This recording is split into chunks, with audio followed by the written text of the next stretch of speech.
Nike didn't build an empire. They copied one from Adidas. But this story is far more complex than a tale of two shoe companies. It's not about sneakers, laces, or rubber soles. It's about ambition, identity, cultural warfare, and the strange psychology behind global success. Adidas invented modern sportswear. They created the standards, set the rules, and defined the very structure of athletic competition. For decades, Adidas wasn't just the leader, they were the authority, the professor of an industry that barely existed before them. Nike, in contrast, was a student peeking over the professor's shoulder, copying notes, and studying not the science of footwear, but the science of influence. Before Nike ever sold a single shoe, Adidas had already revolutionized the world of sports. They designed the first modern cleats, introduced advanced materials, engineered new levels of performance, and dressed the world's greatest athletes long before sports marketing was even a phrase. They didn't just participate in the Olympics, they helped shape it. In those years, sport was about discipline, precision, and craftsmanship. And Adidas embodied all of that. Yet, in their belief that technology and performance were enough, they overlooked something far more powerful: emotion. And that blind spot opened the door for a young American dreamer. The stage shifts to the United States in the 1,960 seconds and 70 seconds. Phil Knight, a student at Stanford, writes a business thesis arguing that Japan will be the next giant in athletic footwear, capable of producing high-quality shoes modeled after European designs, specifically Adidas designs. It wasn't a vision of innovation, it was a vision of imitation. Knight began his company by importing Japanese sneakers and selling them out of the trunk of his car. These shoes were not groundbreaking, they were affordable echoes of German engineering. Nike wasn't born as a creator. Nike was born as a reseller. The student was studying the master closely, and perhaps more importantly, studying the weaknesses the master didn't know he had. Adidas believed in a simple principle: the best product wins. They trusted craftsmanship, engineering, and tradition. They assumed that athletes would always choose the shoe with better performance and better construction. And in the old world of sports, when competitions happened quietly, without global cameras, celebrity culture, or billion-dollar TV deals, maybe that was true, but the world was changing. Television was changing it, advertising was changing it, America was changing it, sports were becoming entertainment, spectacle, emotion, and Adidas didn't see it happening. Nike did. Nike understood a psychological truth that Adidas underestimated. People don't buy shoes, they buy identity. They buy stories, meaning, and a sense of who they are or who they want to become. Nike didn't set out to win with technology, they set out to win with psychology. While Adidas improved stitching techniques and materials, Nike crafted narratives of struggle, glory, and personal transformation. Their marketing didn't talk about rubber compounds or fabric density, it talked about dreams. Their ads didn't show shoes, they showed heroes. Nike didn't sell footwear, they sold what it felt like to rise above your limits. And then came the turning point, one of the most important business decisions in sports history. Adidas turned down Michael Jordan. They didn't believe basketball had a future big enough to matter. They didn't believe a rookie deserved special treatment. They trusted their old formula: focus on what worked in the past. But the future doesn't belong to those who cling to yesterday. And Nike saw in Jordan not just an athlete, but a brand, a symbol, a story that could reshape an entire generation. Nike offered him freedom, profit participation, creative involvement, and a platform no company had offered an athlete before. This wasn't a contract, it was a revolution. Nike wasn't signing a player, they were creating a cultural icon. That single moment transformed Nike forever. It turned them from a shoe company into a media empire. The Air Jordan line didn't just sell sneakers, it sold a mythology. It made sports personal, emotional, aspirational.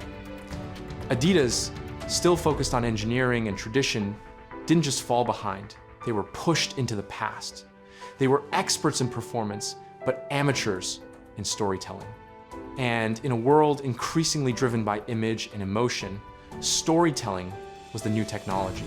But behind Nike's meteoric rise lies a darker truth, the hidden cost of success, the kind of cost that never appears on balance sheets or in glossy documentaries. Phil Knight's journey was not just a story of entrepreneurial victory, it was a story of sacrifice, obsession, and a gradual erosion of peace within his own life. Building Nike demanded a level of focus that bordered on self-destruction. It meant waking up every day with the weight of a collapsing business on his back, fighting battles on every front. Suppliers who didn't trust him, banks that didn't believe in him, partners who doubted him, and competitors who wanted to see him crushed before he even had a chance to stand. The pressure didn't shape him gently, it squeezed him, reshaped him, pushed him into becoming someone he never expected to be. The friendly, idealistic young man who simply loved running slowly became a commander of a company at war. A man who had to prioritize survival over sentiment. The journey hardened him. It demanded decisions that cut deep choices, where someone had to lose so the company could win. Knight found himself sacrificing friendships that once meant everything, distancing himself from the people he cared about, and bearing parts of his personality to fit the armor the job required. Success isn't glamorous when you're in the middle of it. It's lonely. It's exhausting.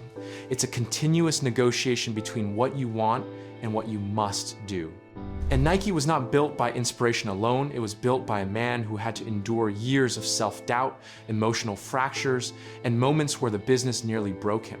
The bigger Nike grew, the more it demanded from him, and the less of himself he was allowed to keep. The company that began as a tiny, fragile operation selling shoes from the trunk of a car evolved into an unstoppable global force, a force that didn't just compete, but dominated. Nike crushed competitors, reshaped the landscape of sports, and redefined what athletic identity meant in the modern world. But growth on that scale is not gentle. It requires aggression. It requires resilience. It requires a capacity to push beyond the limits of what feels human.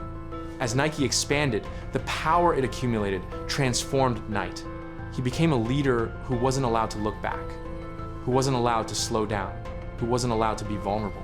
The world celebrated Nike as a symbol of possibility and greatness, but very few understood the toll it extracted from the man behind the brand.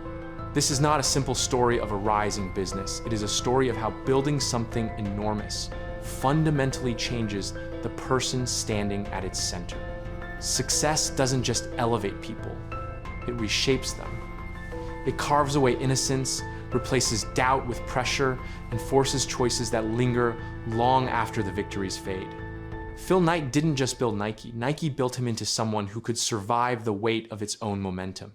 And that transformation is the part of success people rarely talk about, because it reveals the truth behind every empire.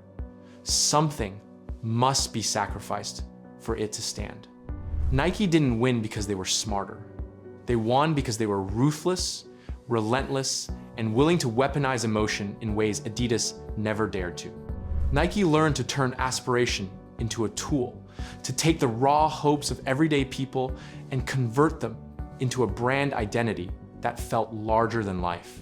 They understood how to craft heroes, how to amplify struggle, how to turn athletes into symbols of possibility.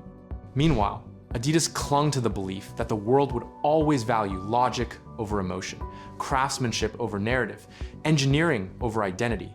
But the world changed, and Adidas didn't. They underestimated the power of stories, of feelings, of myths, and Nike mastered all three. Nike didn't steal designs, they stole the future.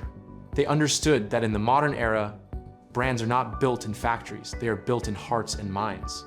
Adidas constructed the blueprint of modern sport. They built the foundation, the field, the infrastructure of athletic culture. But Nike built the legend that lived inside it. Nike didn't just sell shoes. They sold belief, identity, and transformation. And in the end, it is not the best technology or the best engineering that rules the world. It is the strongest story, the most powerful myth.